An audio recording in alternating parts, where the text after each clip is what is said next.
There is a word that has become popular over the last few years. It is the word epic. But what does it really mean for something to be epic?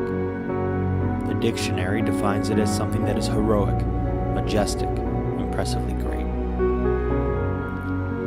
One of the most important things to realize is that there is more to heroes that are part of an epic story than the glimpse we get in stories themselves. Heroes are not made in a day. We see and hear these stories of epic battles and wars, good times and bad times, but in reality, they are snapshots. The stories we see and hear are preceded by years of untold preparation. The hero is not made in a moment, but rather over years. It is in a moment that the hero is revealed. And our hero is not revealed by the circumstances he faces, but rather by his response to those circumstances. Will he fight? Will she give up? Will he run away? What makes him great is the fact that despite overwhelming odds and a scenario that often offers little hope, he moves forward. And there are two kinds of strength. First, the strength that is like an earthquake, powerful, mighty, but brief. The second strength, the one most commonly found in heroes who live epic lives, is still strong, but different than the first. It is often quiet, steady, and unfailing. It is strength derived from the life that is missional.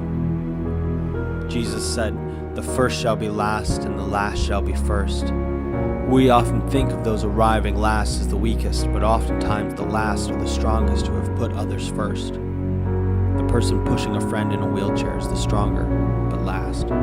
Someone like the Good Samaritan stepping out of the proverbial rat race to care for the hurting and the afflicted exhibits strength.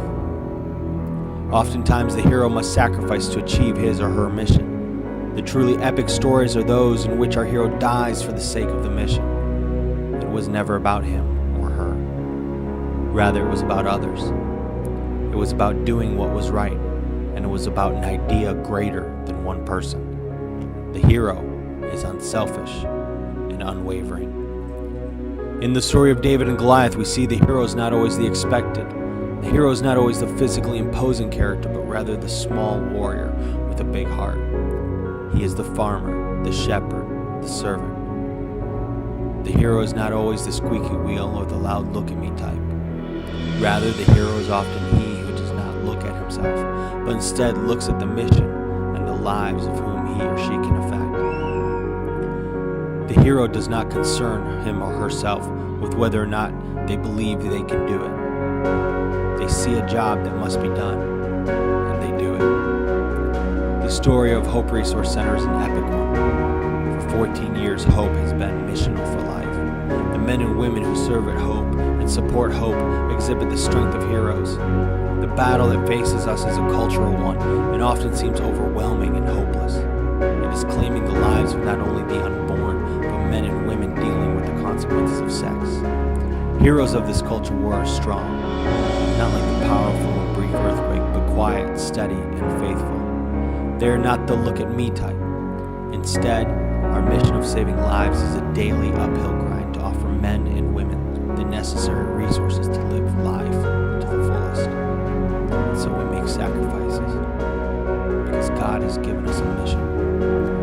We give financially, we give of ourselves and our life experiences. We give it all, and we give it gladly, because we are missional for life. The hero is not always the expected. You can become a hero in this culture. You can be missional for life. It will not be easy, and you will probably never have a story written about you, but together we can do something epic. Join Hope and be missional